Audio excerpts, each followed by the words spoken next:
I'll Be Home for Christmas by Karen Clarke, read by Lucy Bromilow for SAGA Egmont. For Tim, with all my love.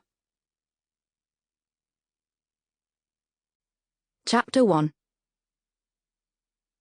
The last thing I wanted to see when I was supposed to be escaping Christmas was an oversized tree, trussed with tinsel and baubles, and an angel with a startled expression stuffed on top. It was almost identical to the one I'd left behind, which had been up since November, when my mother had declared it was legitimate to start Christmas. Also, why was it snowing, when it never snowed in this part of France? The Ile-de-Ré proclaimed itself a Mediterranean island lost in the Atlantic, and when I'd visited my aunt almost 6 years ago, the week had passed in an endless succession of cloudless blue skies in March. I'd hardly expected tropical weather in December, but hadn't predicted snow the second I arrived. Thanks a lot, global warming. Still, as I stared at the enormous pine tree dominating the cafe window, almost blocking the words Café Bellevue in gold letters on the glass, I had to admit it would make a good photo for the travel blog I was planning to launch, once I had some decent pictures, and had done some travelling. I fished my phone from my pocket and took a couple of snaps, liking the slightly blaring effect of the gently falling snow.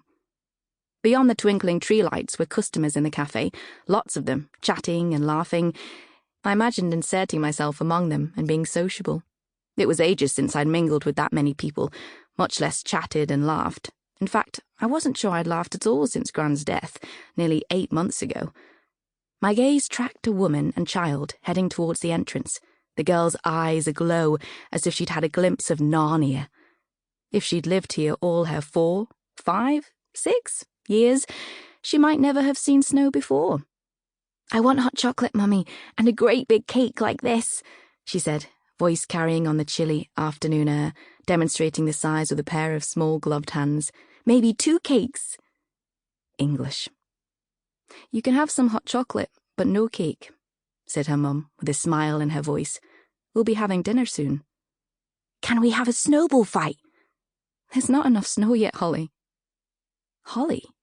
It seemed the universe was determined to remind me of Christmas at every turn. I huddled into my pale blue furry coat, the one my friend Anna said made me look like Sully from Monsters, Inc., as if I'd landed in Antarctica instead of a fishing village on the west coast of France, and imagined Mum saying, "Go on," as if coaxing Tess, our ancient collie, into the garden on a rainy morning. I hitched up my holdall, treading gingerly across the cobbles as the snow settled around me, glad I'd worn my old Doc Martens, and allowed Mum to wind her woolly scarf around my neck before leaving the house that morning.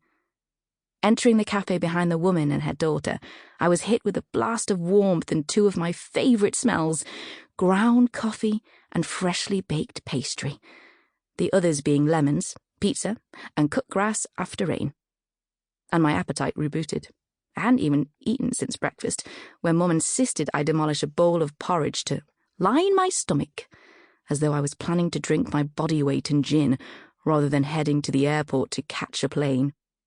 Watching her dart around the kitchen in her ancient jeans and roll-neck sweater, I felt a rush of affection and almost asked her to come with me, but she'd been to Chambillon a few months earlier to attend her sister's wedding, and I knew she wouldn't want to leave the farm again so soon.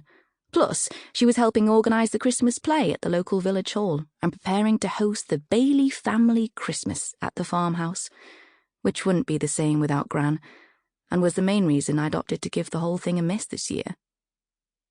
"It won't be the same without you, Nina, but your aunt will take good care of you," Mum had said, pausing to massage my shoulders, her arms and hands strung from years of sheep shearing. "Just try to have a nice break." "I'll do my best," I promised.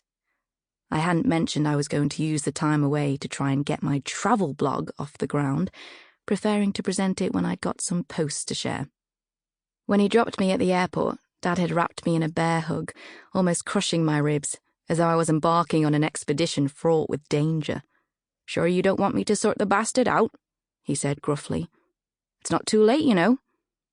I'd breathed in his familiar scent of old barns and dried manure, overlaid with Mum's jasmine-scented shower gel, and considered his offer for a moment, imagining Sample complete. Ready to continue?